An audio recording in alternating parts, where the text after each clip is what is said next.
Alright, we were 5 minutes into a video and somebody decided this was the perfect time to call Stevie Breach and turned heel on me. I don't even remember what I said for my intro, but it's going to be a whole lot faster in this one. Today we're going to be talking about Genesis 2014, the upcoming show on Spike TV. I think that most people should be going and checking out this show if you're not a fan of TNA, because honestly I think it is going to be a good show. But I think if you're a fan of the upcoming network, I think this is going to be what pay-per-views are going to be becoming on the network, where they're, you know, they got a good list of matches on the show, but they're not really anything to really blow you away. I think that they'll use these shows as sort of like specials, and they'll you know, emphasize a feud, but I don't think anything's going to come of ending a feud anymore. Hopefully they'll go to a sort of a situation where you know your Royal Rumble, your SummerSlams, WrestleManias, Survivor Series, those ones will stay like true big shows, and they emphasize the ending of a situation or, you know, an ongoing storyline, and the other shows will just be sort of be there. But you know, I think this is what they're molding to. Genesis is going to be on Spike TV. It has a card of Sting versus EC3, a cage match of Angle versus Rude, Bully Ray versus Anderson, Madison Rayne against Gail Kim, and then a briefcase on a pole match for the Feast or Fire #1 contender to the TNA World Heavyweight Championship, Cowboy versus Gunner.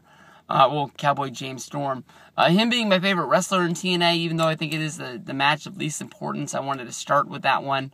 I think with this tag team breaking up, we don't really know who the heel and who the babyface in this situation. I know that Cowboy James Storm has looked like an ongoing asshole, and he is the guy that you sort of want to root against.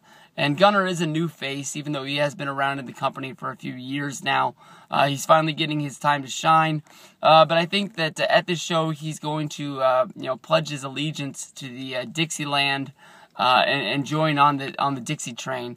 I think that when he does do this, you know, it'll sort of leave Cowboy James Storm as one of the biggest baby faces in the company, as well as you'll see that the TNA World Heavyweight Champion, you know, Magnus, who didn't even have to break a sweat in order to beat AJ Styles. By the way, I ordered that interview from High Spots. I'm that much into this that I really wanted to check this out. And after that match, the only real #1 contender that I believe that you know, Magnus has is Bobby Roode or AJ Styles. It's the only guys that they made him look good in that match last week. You know, Magnus really didn't even have to break a sweat. He really didn't do any of the work. Just all of the heels came out and beat him up. And then when you look at the after effect of this match, if Gunner is able to pull off the win, you're going to have the TNA World Heavyweight Champion. You're going to have the #1 contender. You're going to have the #1 contender to the X Division title, which I think that you know, the dude will cash it in. I can't remember what the fuck his name is. The DJ from the Bromance, who was the X Division champion before, and I'm buying some time trying to remember it, but I can't remember it, so we're moving on.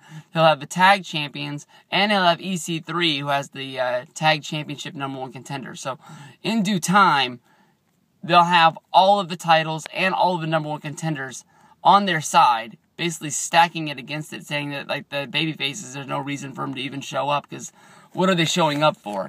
But so we're going to pick Gunner in that match. Now we'll move up to the top and move our way back. Well, we might as well just keep moving our way this way. Gail Kim versus Madison Rayne. Who gives a shit? We'll pick Madison Rayne just for the comeback story of the year, and maybe she can get the title, and then we'll have something going on. It's sort of weird how last week was all about Gail Kim and Lady Tapa beating the crap out of ODV, and Madison Rayne was nowhere to be seen. Bully Ray versus Anderson. I really do like the Bully Ray stuff that they've been doing since Aces and Eights has died. I'm going to pick Bully Ray to beat Anderson.